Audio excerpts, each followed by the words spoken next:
Bismillahirrahmanirrahim. Assalamualaikum warahmatullahi wabarakatuh. Let me introduce myself. My name is Wahyuni Putri. I'm from Big B and now I'm the second semester. Today I'm going to present my research proposal and the title is the application of picture word inductive model in enhancing high school learners' ability in writing narrative text at SMA PMDS Palopo. So, for the first is study background. In this background, Wood and Tinajero claim that picture can be used as stimulation to promote student knowledge that is important in their learning process to be successful in all subject areas. They consider the picture word inductive model as a tool that has more than one advantage. To be more specific, besides lessons, pictures are in the main focus. The might be used as for the first is a stimulation for writing and discussion. And the second is an illustration of something they read or talk about. And the third is a background to a topic and so on. Pictures are also suitable for any group of learners independent or age or level and can be used in lots of various ways in the teaching and learning process. As one of valuable aids in teaching foreign language, pictures have a significant role for teacher in gathering student attention, particularly in teaching writing skill. Okay, next, the second is literature review. A. Theoretical review. The first, writing definition. Langan says that writing can be defined as a way to communicate with others. To communicate effectively, people must constantly adjust their writing to suit their purpose and audience. It means that before writing, writers to others. In its course to know what the writer purpose for writing and the audience who will read the writer's work. And the second is writing skill. It has been mentioned before that writing can be defined as skill. According to Brown, they are micro and macro skill that need to be considered by teacher and define the right assessment procedure of writing. Micro skills of writing are approached to be applied in immediate performance and intensive performance. The third writing process, Harmer suggests that process of writing has four main elements: A. Planning, B. Drafting, C. Editing, and D. Final version. B. Teaching writing. Teaching writing is important to help the student on how to improve their competence in writing etc. and how to produce text independently. Highland occurs that process of teaching writing do not only emphasize and writer as an independent procedure of text, but it goes further to address the issue what teachers should do help learners performing a writing task in terms of producing a text. C. Narrative text. Texts are divided into two categories, literary and factual.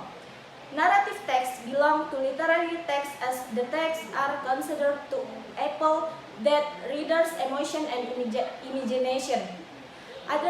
Anderson and also mentioned the language factor of narrative text, which include the following. For the first is specific character, the second is the using of time words, and the third is the using of verb to show the action that occur in the story, and the fourth is the using of descriptive word to portray and character and setting. There are many different types of narrative include humor, romance, real-life fiction, historical fiction, mystery, fantasy, science fiction, diary novels, and adventure. D. Picture word inductive model. PWIM is introduced by Emily V. Colhoun, a popular teaching technique author in 1999. Colhoun claims that PWIM is an inquiry orient inductive language arts strategy that use picture content, familiar object, and action to lead students and acquiring word to improve their vocabulary mastery.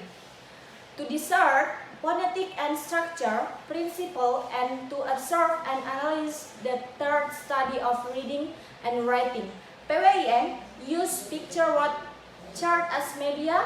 Students have to find word identified in the right word around the picture. Okay, the last is research method.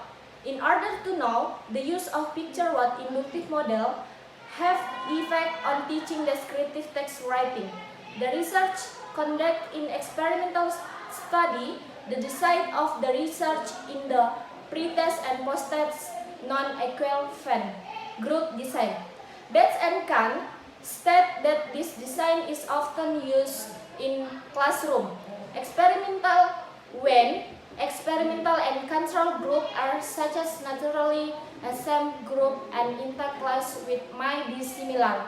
The procedure of the research were as follows. The first is observation. Before doing the research will be observed the location and population. The research is done in one class that divided into two groups, namely experimental class and control class. 2. Pre-test.